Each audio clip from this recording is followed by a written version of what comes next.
Harap dalam waktu 2 bulan ke depan, sebagaimana target dari Balitbang dan Kementerian SDM yang ditugaskan oleh Pak Jonan sebagai Menteri SDM, real mendapatkan hitungan baik dari sisi populasi pohon lontara sebagai bahan baku produk bioetanol konversi BBM 5%, maupun dari sisi nilai keekonomian.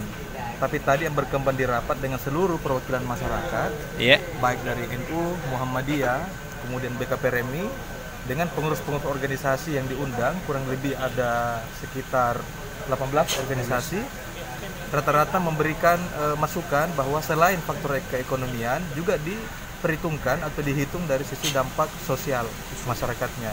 Itu menjadi pertimbangan utama, sehingga memang penguatan regulasi terhadap Pertamina sebagai stakeholder penugasan, lembaga penugasan oleh pemerintah, mereka siap saja menjalankan. Masa tidak bisa? Kalau dari sisi nilai keekonomian semata yang dihitung, kan bisa sistem konversi distribusi subsidi gitu. Apalagi Pertamina kan punya CSR. Jadi saya pikir itu semua nanti akan diintegrasikan dalam satu produk hukum, bagaimana menjadikan balok menjadi B5 atau bioetanol 5% campuran BBM.